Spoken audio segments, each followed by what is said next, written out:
Hi, I'm Nick, and today we're going to be showing you how to resolve Android WCAG keyboard trap violations.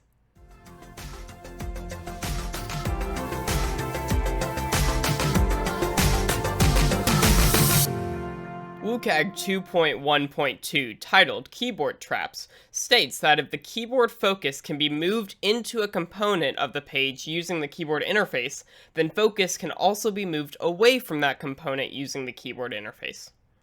The intent of this success criterion is to ensure that the user cannot be trapped within a subsection of the content on a specific page. This success criterion benefits the blind and visually impaired by ensuring that they are able to navigate their content using a keyboard interface or assistive technology. For more details on the specifics of WCAG keyboard trap violations, check out these links here. Links also in the descriptions down below.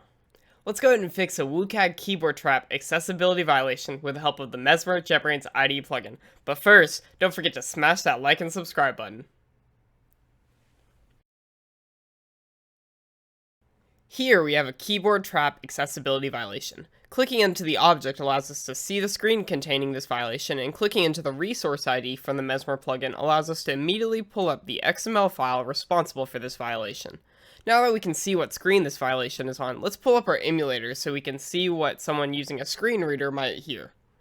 To demonstrate this accessibility violations, we'll use TalkBack's navigation features for the visually impaired. We'll use swipe left to navigate up on the focus order and swipe right to navigate down on the focus order, as shown here. 1.4.x 2.1.2 Double tap to activate. Let's navigate this page using only TalkBack's navigation controls. 2.1.2 Editing, Focus 1, Edit Box. Focus 2, button. Press Alt plus Enter to activate. Editing, Focus 1, Edit Box. Focus 2, button. So the user is stuck in a keyboard trap here and is unable to leave this focus component. Let's see if we can find what's causing this violation from within the code. From within the XML file, we can see that there is a cyclical focus dependency between the first focus button and the second focus edit text box. We can remove this cyclical focus control flow and allow Android to do its work by determining a linear focus order for these control components. Let's rebuild our app and see what it looks like now from within the emulator. Now that our app is built, let's try navigating through the page with TalkBack's controls now. 2.1.2 Focus 2, button.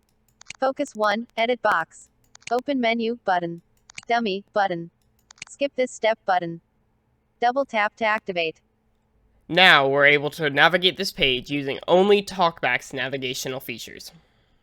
And just like that, we fixed our Android WCAG keyboard trap accessibility violation. What can we do to improve our videos on accessibility? Let us know down in the comments down below. Thanks for watching, and happy developing.